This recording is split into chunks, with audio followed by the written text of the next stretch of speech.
so glad to have you for our second in a series on fundraising and development. And I'm Jama Best, the Executive Director of the Arkansas Humanities Council. And also with me today is Adrienne Jones, our Associate Director at the Council, and Jamie Middleton, who is our Program Officer for Grants and Public Programming. And we're so thrilled to have all of you joining us. And I have no doubt you will gain a great bit of insight from Mary Ellen's presentation today. Before I turn it over to Mary Ellen, let me introduce you to her. For the last 25 years, Mary Ellen Kubit has worked in the nonprofit fundraising profession, from small one-person shops to supervising a large staff of 30 fundraising employees. She was trained in the University of Pittsburgh's billion-dollar campaign effort, where she worked on the $250 million School of Medicine campaign, and later led the $8 million effort for the School of Education. She went on to lead fundraising at the University of Texas at El Paso, overseeing an $18 million a year program. Her consulting practice helps nonprofits in Arkansas and nationwide. She's also an advocate for the prevention and recovery of domestic violence and for the unsheltered community in Central Arkansas. Over the years, she's written over 1,000 grants, including to the Arkansas Humanities Council, and all very successful. And currently teaches at the University of Central Arkansas in the School of Communication, and teaches fundraising and grant writing for students in the UA Little Rock Public Administration Master's Program at the Clinton School of Public Service. And with that said, I am going to turn it now over to Mary Ellen. Thank you so much, Mary Ellen, for being with us today and sharing your insight, expertise, and wisdom. We truly appreciate it and look so forward to today's presentation. Okay, thank you so much, Jama, for that lovely introduction. Thank you guys so much for joining us again for our Fundraising Friday series. Can someone give me a thumbs up if you can see the screen? Fantastic. Thank you so much. Again, I'm Mary Ellen Kubit. I like to say your friendly neighborhood grant writer and fundraiser. And part of our goal today is just to, one, take a deep dive and explore annual giving, sometimes also called the annual fund. And since you can't spell annual fund without F-U-N, our goal is to try and have a little bit of fun while we talk about some of these really key, important fundraising concepts. So as you know, Fundraising Friday is the first Friday of the month. Over lunchtime, it's a lunch and learn. This is our second session. In our first session, we did an overview of fundraising kind of in general for small nonprofits. And today we're taking that deep dive into the annual fund. And the good news is we've got 6 more to go, and we're going to take deep dives into all of these very specific areas. So today we are focusing in session 2 on annual giving. So our goals today are to just learn the basics, the terminology in annual giving. Do know, because our goal is to talk for about 30-35 minutes and then have a lot of questions, we're going to go a little quickly. But the good news here is Adrienne has copies of all the slides in a PDF for you. And of course, it's going to be recorded and sent to all the participants and everyone who registered, and it will be available on the YouTube channel. If you want, you can take some notes to yourself, especially if there's specific questions you want to ask about annual giving when we've covered the bulk of the material and we have a good Q&A session. My goal for you today is not to, learn and memorize and implement every single thing we talk about today. My goal for you is to try and have at least 1 or 2 big takeaways that you can at least implement immediately, and then start thinking about the other things over the next year that you can add into your annual fund plan. And of course, our goal is to have a relaxed conversation, to have some fun, because, that is my joke. You can't spell fundraising without fun. But for many nonprofit leaders and board members and volunteers, sometimes the fundraising is not fun. So let's try and keep that FUN in our fundraising. As we talked about in our first session, last year Americans gave almost $500 billion away. $500 billion. That's a lot of money that US gave. So who gave this money, right? Where did this almost $500 billion come from? This is a quick just breakdown of where the money came from. You can see roughly 64% came from individuals, 21% came from foundations, 9% came from bequests. So if you think about that, let me bring my little laser pointer up here. Here we go. So if you think about it, we have 21% from, I apologize, 64% from individuals and 9% from bequests, which are from individuals. So if you think about it, individuals combined gave 73% of this almost $500 billion away each year. So just something to keep in mind. Individuals by far give more money away than any other constituency. And then, of course, 6% came from corporations, about $21 billion. So sometimes nonprofits have a tendency to think of corporations and foundations first in terms of fundraising. But our goal here is to think individuals, because combined, again, they're giving away 73% of the money in our country each year. Okay, so where did people give? This is just a breakdown on what nonprofits they gave to. You can see the top few: religion, human services would be things like the Red Cross, the United Way, Salvation Army, homeless shelters, and so forth. Then we have education, foundations. That's maybe when people are giving money to set up private foundations, or they're adding money into foundations like a community foundation. Then folks gave to health, public society benefit. I have to confess, I'm not exactly sure what's all in the public society benefit, but I'm kind of assuming maybe public policy organizations.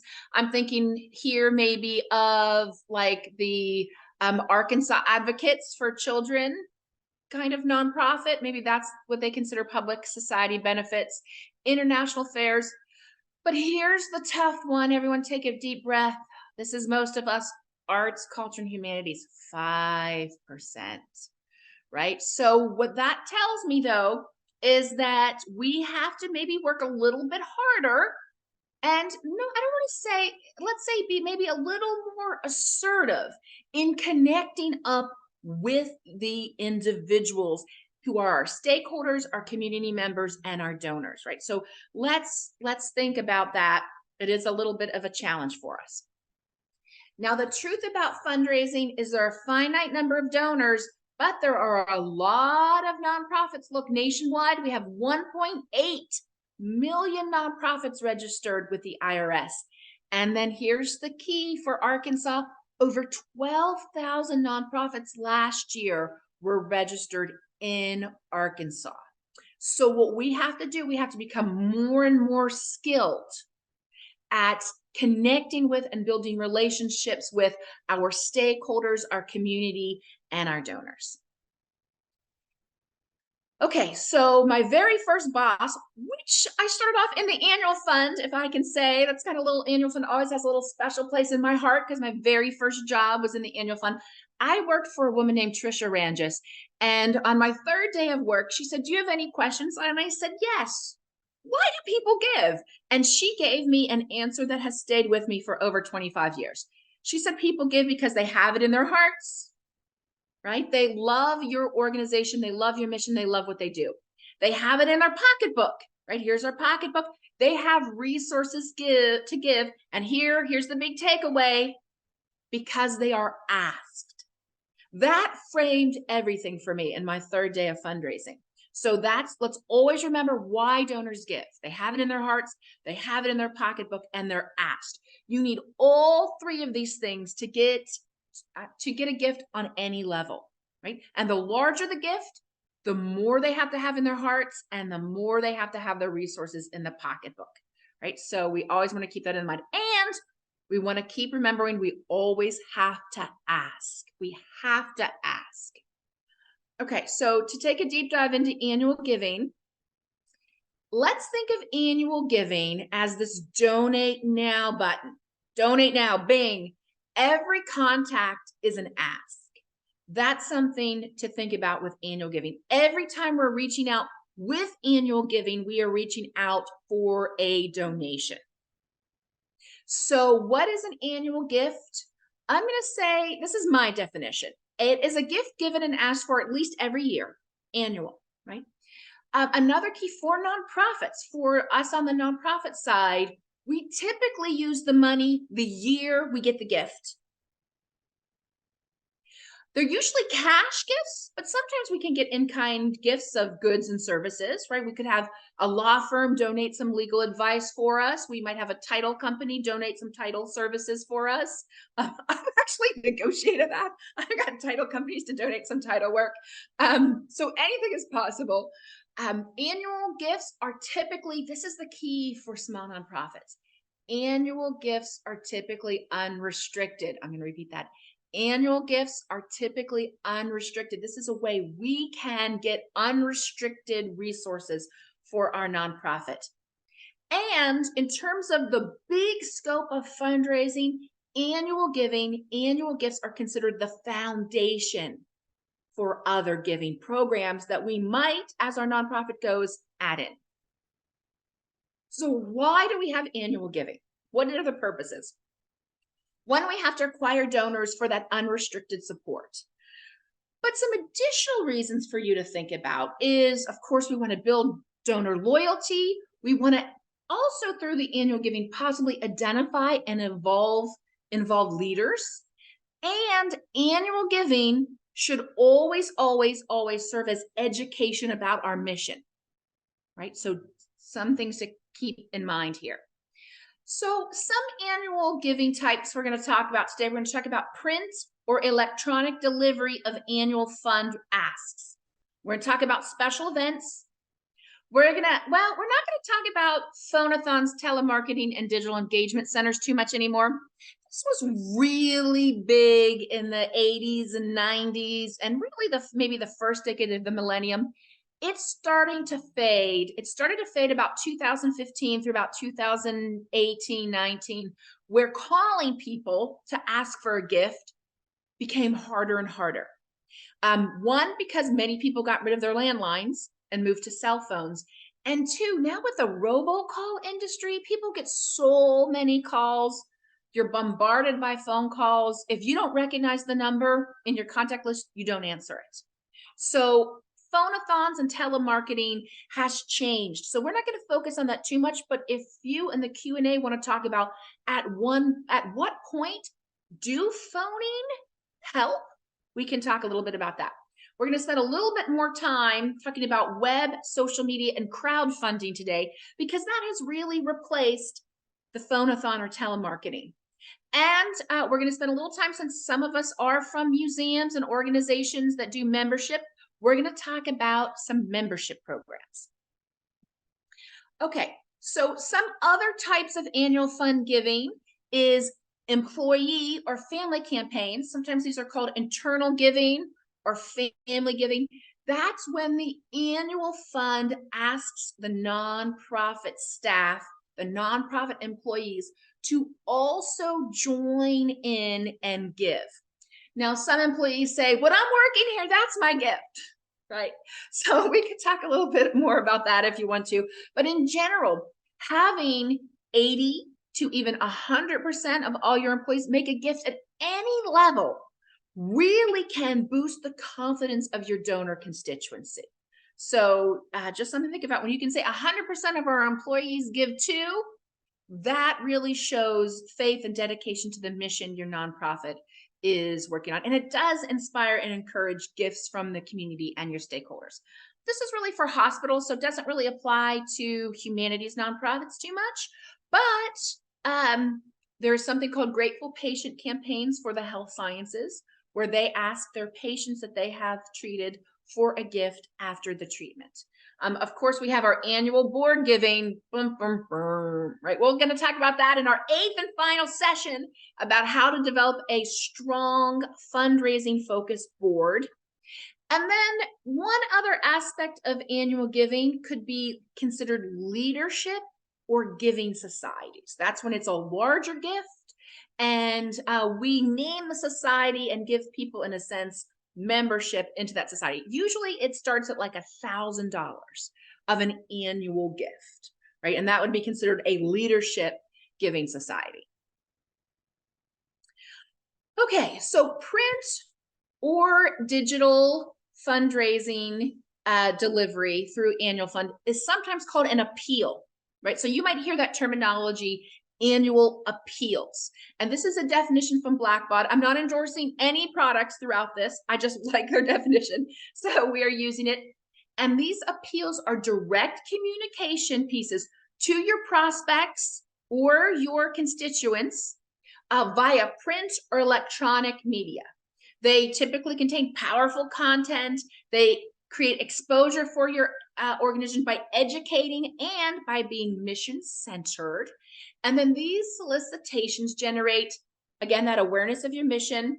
They help continue the relationship between you and your donor community and your constituencies, and they increase revenue, especially that unrestricted revenue. So let's think appeals. If you hear that vocabulary term, especially used by vendors, you'll know what they mean, the annual appeal. Now, the 4 most common types of appeals that people are using right now is the mid-year appeal. That happens somewhere typically between May or June. I've seen a mid-year appeal go out as early as April, March, April, kind of right around in there. But usually January, February, people aren't sending out annual fund solicitations too much. So think May, June for this mid-year appeal. That's when you ask someone for their annual gift. Again, this can be through print or digital medium. Another really common appeal is that day of giving. Does anyone here, like, with show of hands, do a day of giving for your nonprofit? Are we familiar with days of giving? Okay, so a day of giving is when you pick a day sometime throughout the year, typically not in November or December, though. You want to make it maybe towards July through September or October. Think of that. But it's a day you officially proclaim day of giving for X organization. And it's a kind of sudden supercharge to everyone to make a donation within 24 hours, right? That's a day of giving. We'll talk about that just a teeny bit more in the next slide. Giving Tuesday. In fact, that's one big takeaway I want for everyone today. If you do nothing else after our annual giving talk, implement a Giving Tuesday effort coming up in November. And of course, the season of giving is late November through December. Those are the basic 4 appeals for every annual giving program. So again, mid-year, and typically distributed in May through July. I might even say April-ish, maybe March would be the very beginning of that. It's typically sent through direct mail or email or text, electronic delivery, or social media. And here's the good news. Research data shows sending out a mid-year appeal does not affect your year-end giving. It's additional annual giving. Something to think about there. This day of giving, again, is the 24-hour fundraising hyper-focused effort aimed at getting your stakeholders in your community and maybe donors who haven't given yet to make a gift within a 24-hour period.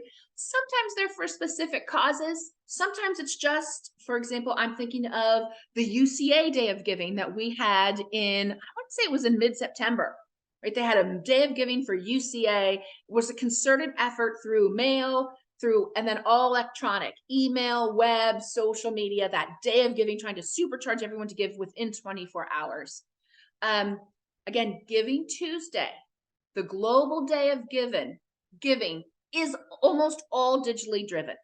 So again, of course, we have Black Friday. That's the Friday after Thanksgiving where everyone, stands in line to get that discount microwave and Sam's Club. I guess microwave, I gotta be a little lame there. Let's say TV, that's much better. TV or electronics, right? So after Black Friday, after Cyber Monday, that's when everyone goes back to work and shops online instead of doing work We do that at work on Monday after Thanksgiving. Tuesday then is the turn to ask everyone to think about electronically giving to nonprofits. It started, I want to say 2012, 2013. By 2015, 16, people were still a little bit wary about it. Is it preventing other donations? Is it taking away from my year-end giving? But most recent research says absolutely no. It enhances your giving, it grows your bottom line, and it actually sometimes spurs people to give a second or then even again in December a third time. So we'll talk just a little bit more about Giving Tuesday in a second. And then, of course, the season of giving. This is through especially the month of December, typically electronically, sometimes through direct mail too. You want to try and reach out to that group who maybe hasn't made a gift yet, and ask them to consider a donation before the end of the year. Okay, some vocabulary for annual appeals. These are a little bit weird, so I just put them in here. The words libent and cybent come up a lot, especially when you work for a vendor. This is all about your donor database. So libent is simply an acronym that means gave last year, but not this year, right? Libent, last year, but not this year, right? Last year, but not since, right? That's called a libent. You might say, I'm going to send out emails to all my libents.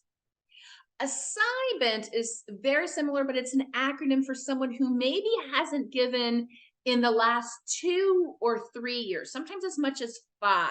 So a cybent means they gave some year, but not since this year. So you might say, my cybents might be everyone who gave 2022 through 2019. So I'm going to take that little small period and I'm going to mail or I'm going to email to that group who gave before, but just haven't given since that particular time frame.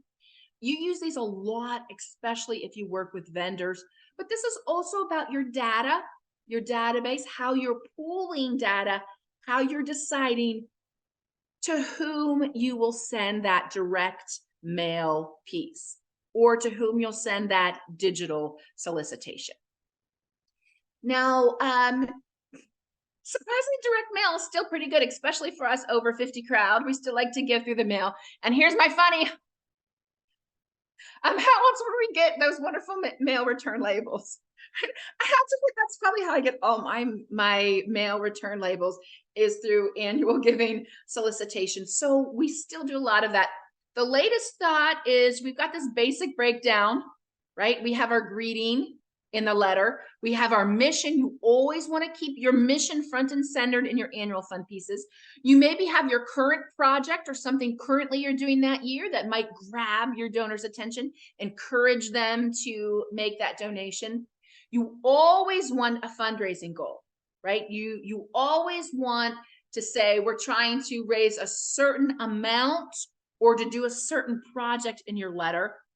And some people will say this is also a great section to make the donor the hero, meaning this is our project and you can make the difference. You can help this happen. You make the donor the hero in that fundraising goal section. And then, of course, because all annual fund material must have a direct ask, you want a direct donation ask in your direct mail.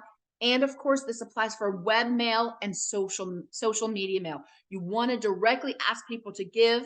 You might even suggest a specific dollar amount, either based on their previous giving history, or if they've never given before, say, please help us with a gift of $50. Fundraising funny. We need to strike the right tone between asking and desperately pleading. Like, what is that fine line, right? Ha, ha, ha, ha. Just something to think about. Again, one thing that helps, maybe one thing that makes a difference in there is making the donor the hero. It is the donor who is the hero in the annual fund solicitation, right? We're the nonprofit. We're not the heroes as nonprofit workers. The donor is the hero for helping us fulfill that mission, because without that donor, we couldn't do that mission work. Again, a very similar example. We have our salutation, we have our mission, we have our project, we have details. Again, notice always a specific request. And then this letter, which I like, adds a call to action. You want your donors to do something. You want them to check out a website. You want them to volunteer. You want them to maybe sign up for your newsletter. Something that's calling your donor to action. Just something to think about there too. These are some really good resources. Again, I'm not endorsing them. I'm just saying they're good resources that help me. I love this Association of Fundraising Professionals Utah chapter. I love their advice for creating effective fundraising letters. It's fantastic. You literally just Google AFP Utah chapter creating fundraising letters, and this is going to pop up. I also love this company, Who's Mailing What? They track digital mail since the 1970s, right? Now they are a business. Again, I'm not endorsing them. I'm just saying they have some interesting things for us to look at. They do research on what works. And as nonprofit leaders, it's interesting for us just to look at this because direct mail can be expensive. So we want to use those dollars wisely. So they have some great data about direct mail pieces and what works and what doesn't, again, based on quantitative data since the 1970s. And they have these great templates, Two other places I love, Ballantine, again, a company. So again, not an endorsement, but I love this. They have this great thing about 2020 direct mail trends. It's really a wonderful resource. And Getting Attention, again, is another consulting group, but they've got a great blog with statistics and data. Okay, so just think about that too. Okay, here's another fundraising funny. This came by snail mail, right? Maybe this is one of our wonderful Gen Z volunteers or young employees. And of course, us old curmudgeons say, it's called a check.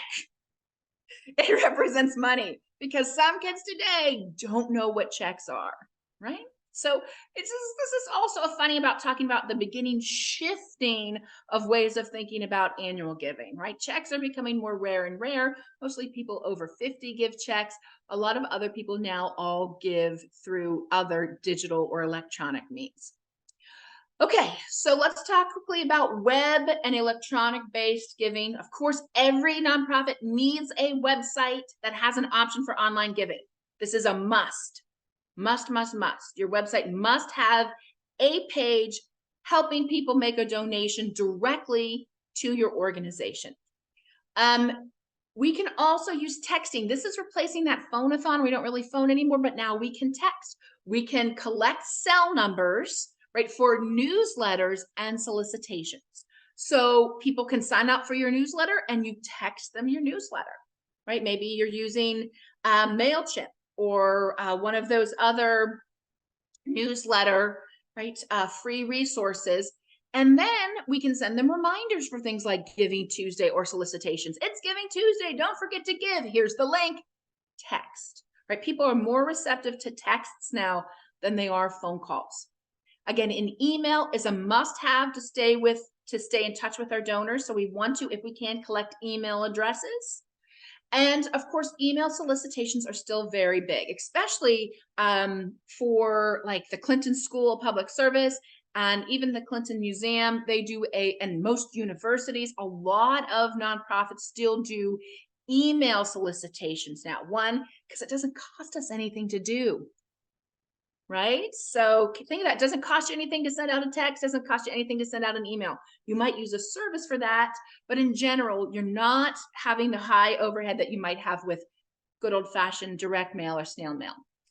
And then a must-have these days is you have to have some sort of social media giving effort. It's just a must-have these days.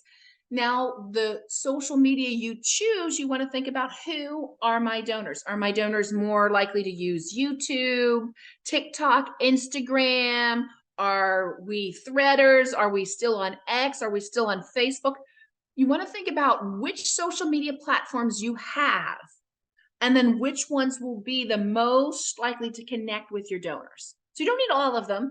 Just focus at least on one. Your nonprofit should have at least some social media presence. So start with one. Facebook is the easiest because through Facebook, you can also have an affiliated Instagram and Threads account. So through one account through Facebook, you can also do Instagram and Threads. right? So keep that in mind.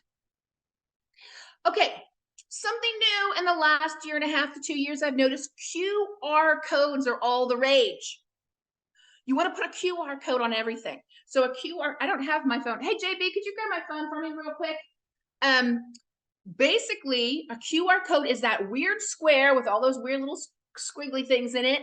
And your phone scans it when taking a picture, like you would use your camera on your phone, but that takes you immediately to a website for more information. So again, thank you. So right here's my phone. I'm just going to scan that QR code. It's going to take my phone directly to the How to Give website. So now instead of putting web addresses on anything, even on TV ads now you see the QR code. If you want, during our Q&A, QR codes are very, very easy to make. I can show you how to do one in 30 seconds, right? So they're very easy to make. Now you can do some custom QR codes where your logo is in the middle and it collects all kind of fancy data for you, and that you would have to hire a company to do for you. But the basic free QR code works really well. Okay, some of us do memberships. Anyone here do memberships to their organization? Right? A few of us might do memberships. So the Little Rock Zoo, of course, all public radio and PBS is known for its membership, but museums, a lot like the Museum of Discovery, a lot of museums do memberships. So memberships are in many ways just a kind of annual fund gift. Most memberships come with some sort of benefits, admission to the museum, receptions, newsletters, that kind of thing. Usually the higher the membership, the better the benefits.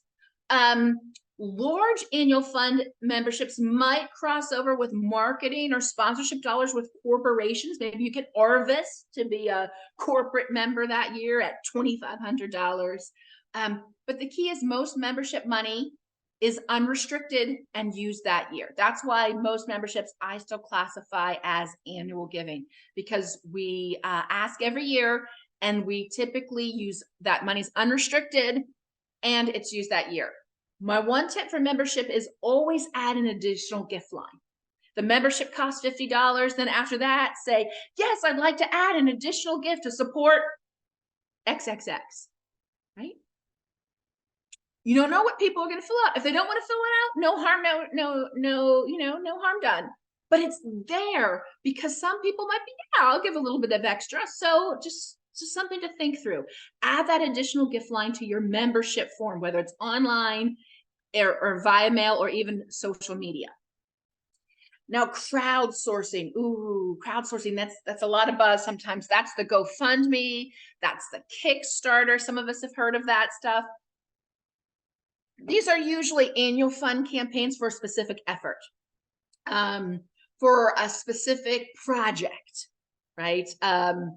The shelter wants to buy new bunk beds for all the kids who are staying at the shelter. The best advice I have found for how to do effective crowdsourcing is this free PDF. It's from the Lilly School of Philanthropy at Indiana University.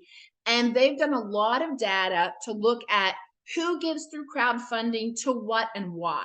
So before you do a crowdfunding campaign, check out this PDF. Again, very easy to find. Just Google charitable crowdfunding, Lilly School of Philanthropy. The free PDF is going to show up for you. I might also put the link here in the slide. So if you have a PDF of the slides, this PDF link should work if you have the digital copy of the PDF slide. So take a look out at this resource if you want to crowdfund.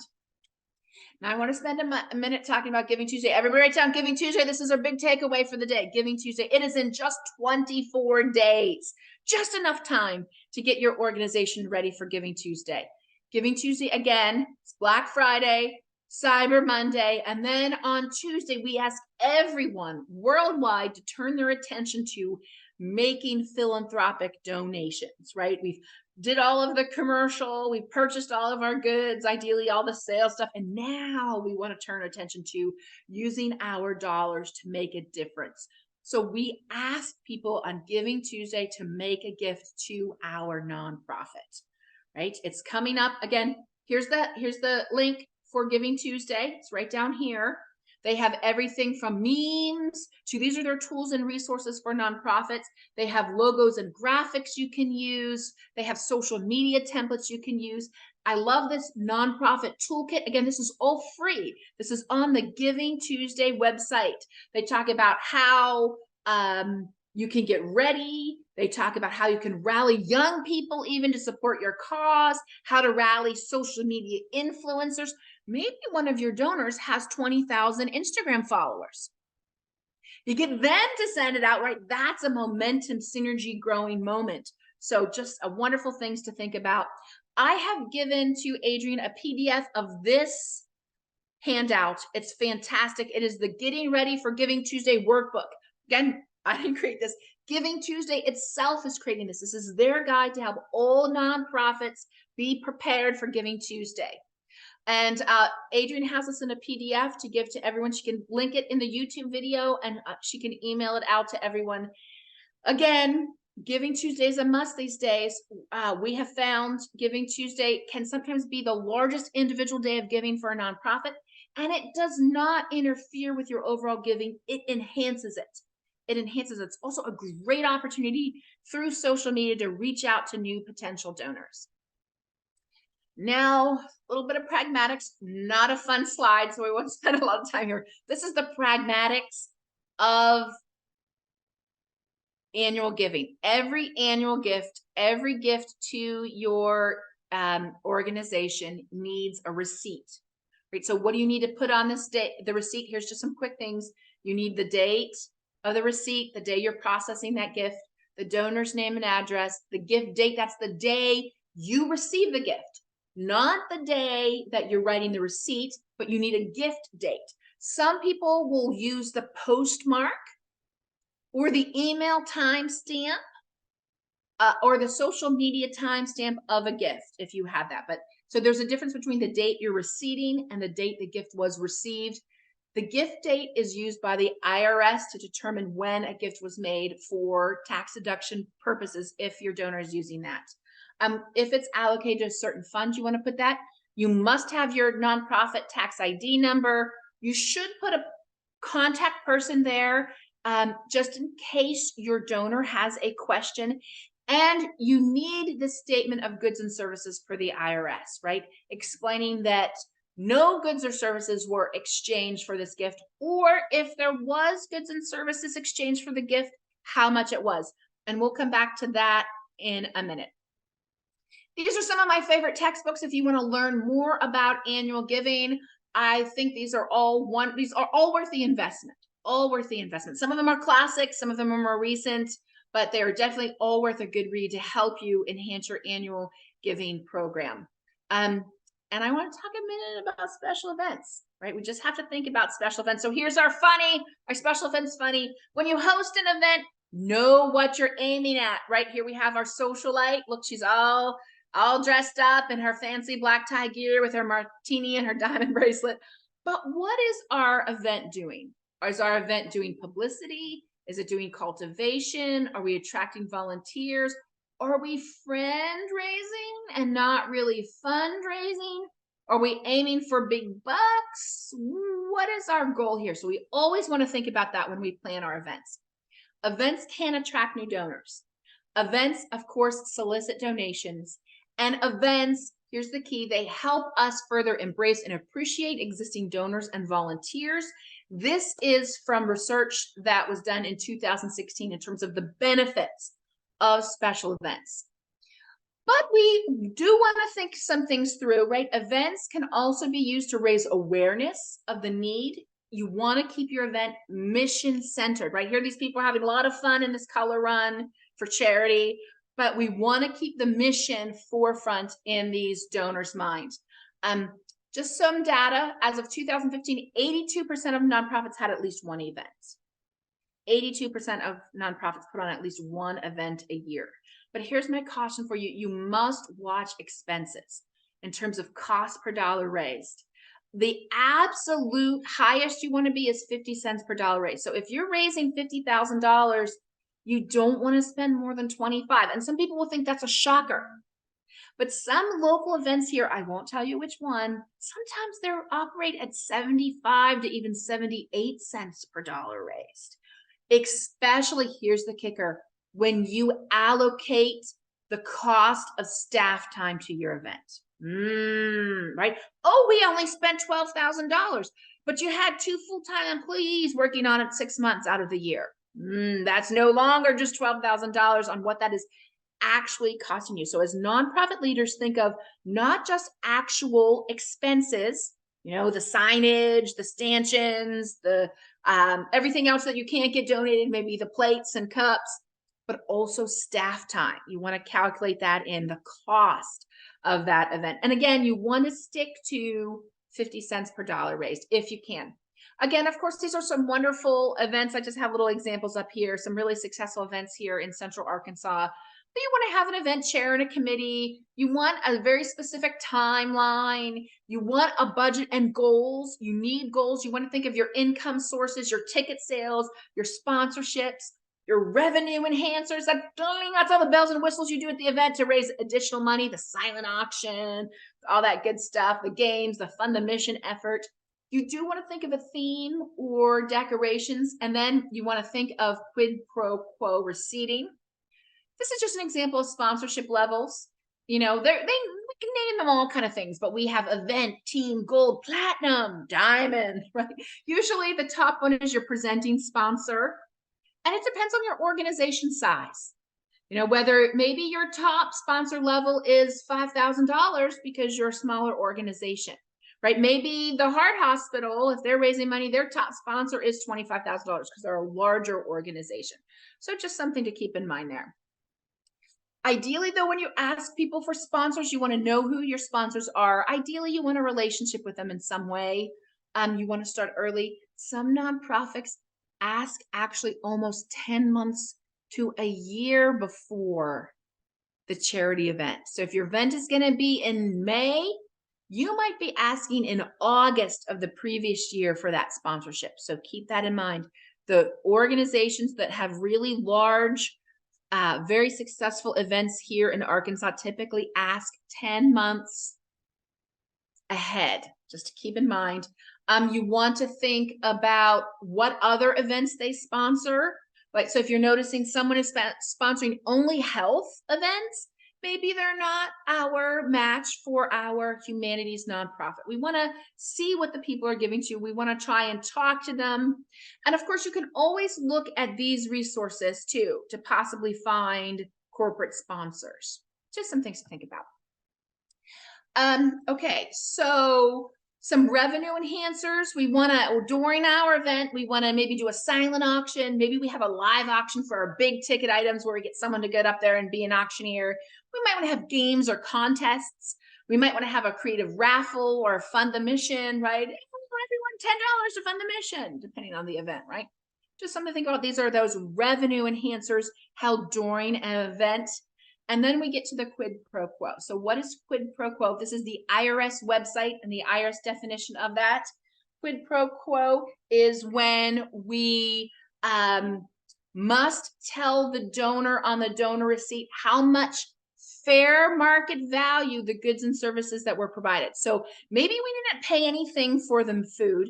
Maybe we didn't pay anything for the champagne because it was all donated, but there is still fair market value. So you have to assess, maybe out of that $75 ticket, someone's fair market value was $40 in terms of meals, beverages, and maybe a little take-home gift that you're leaving them with, right? So then out of their $75, only $35 is tax deductible if there's a $40 value of goods and services, and your nonprofit receipt must explain that. Okay, so ideally, you want to identify creative ways to incorporate your mission. Please, if you're going to have speakers, keep your speakers short and sweet. No one loves a 45-minute talk from your board member. Maybe we do, but in general, we don't. We want to keep them short and sweet. You want to ask whoever's speaking to rehearse with you. You want to celebrate successes of your organizations. Sometimes an event is a great time to launch a new program. It's also a great time to announce a collaboration or some kind of breaking news. This is from Blackbaud. Again, I'm not endorsing them. They just have this great things about when you plan an event, you want to make it creative, you want to customize it, and you want to have a committee of volunteers that helps you do that work. So just some things to think about when planning your event. When you're planning, I'm going to suggest, at least for Central Arkansas folks, you want to look at the calendar events to make sure your event is not on the same night as another big event or two other events. I've seen sometimes 3 events on one single Friday in October. You want to just take a look at that schedule. So do log on to something. You can look at community calendars. This is really for most of Arkansas. The Little Rock Soiree calendar is the best of saying, aha, this is the planned fundraising dates. The earlier you pick your date, the moment you pick your date, put it on the soiree calendar. So in a sense, you're staking your claim on that day. Events can be a lot of work. Events can be a lot of work. Just something to keep in mind. They may not be for all of us.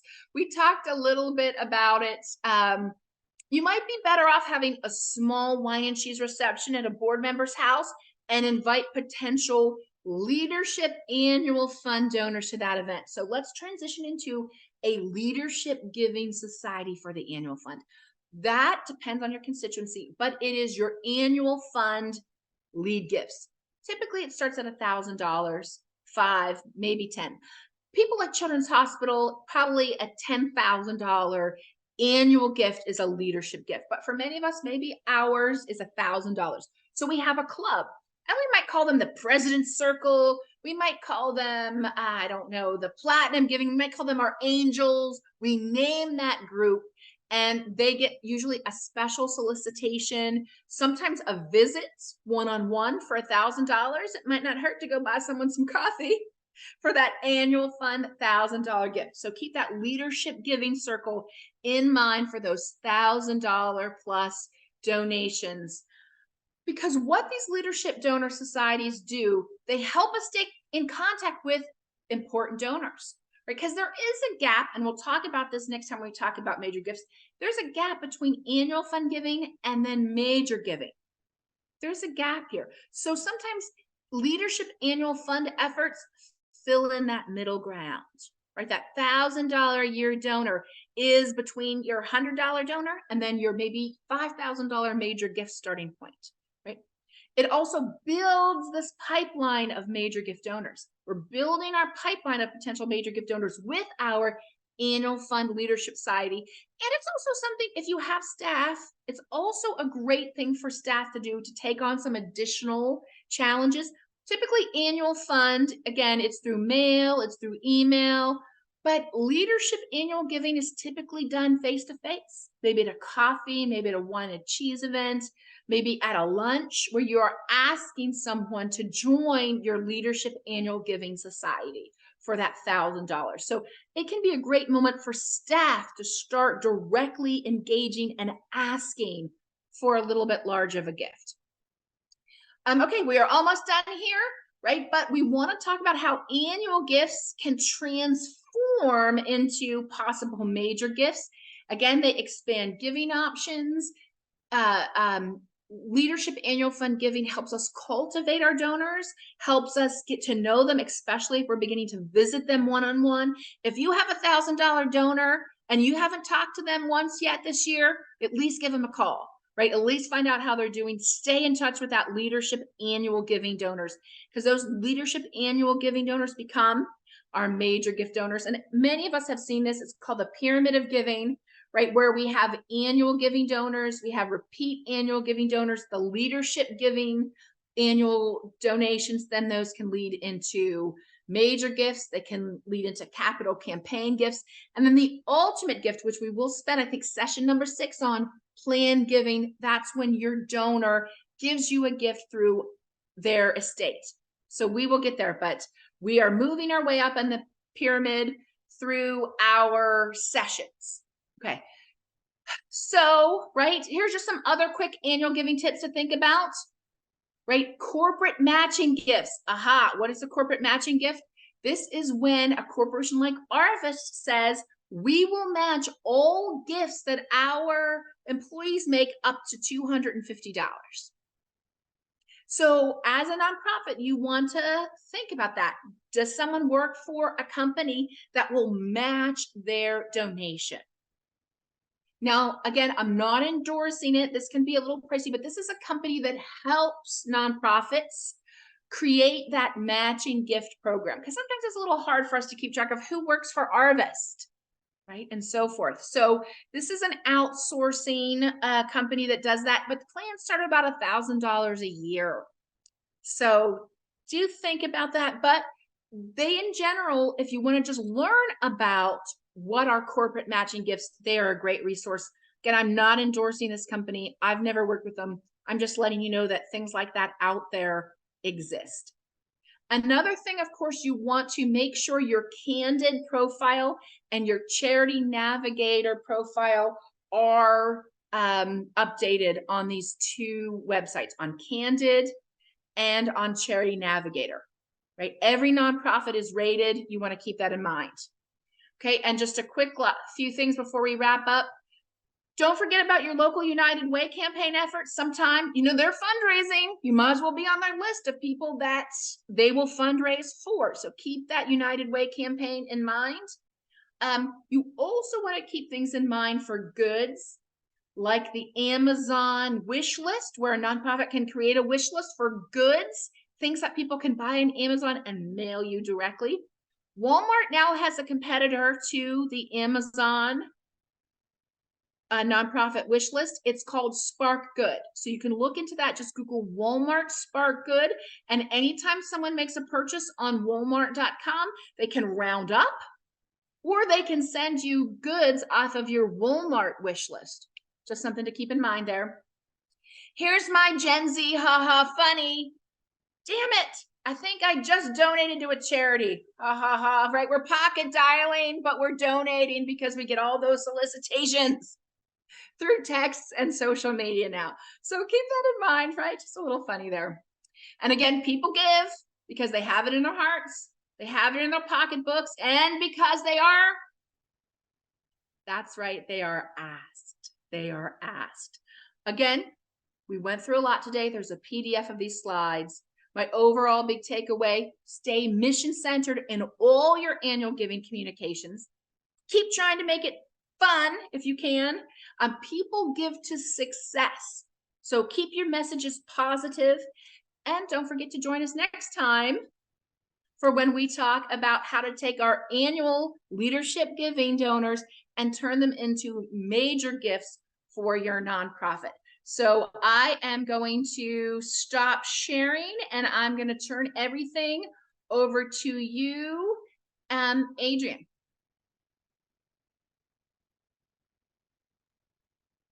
Thank you so much, Mary Ellen. As always, this is just a wealth of information. I'd like to open it up to anyone who has any questions for Mary Ellen. You can put it in the chat. You can turn your camera off or not, turn your camera on or not. Feel free, whichever is most comfortable for you. But you have any questions, I guarantee you she has an answer.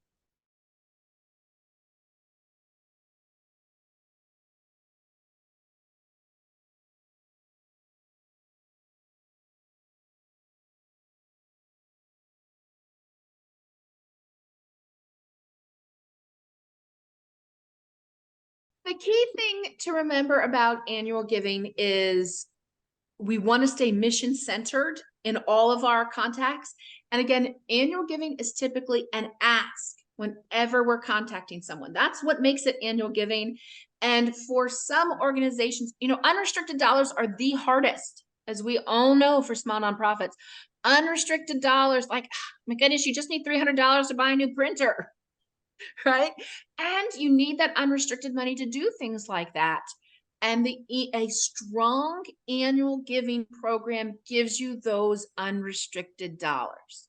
That's when people ask me, how can I get unrestricted dollars? I always say, invest in a strong annual giving program and an annual giving leadership society. because again, those are unrestricted dollars, and those help so much. I mean, it's very rare that a major gift is unrestricted. Very rare. Very rare that a foundation or a grant gives you unrestricted money. That is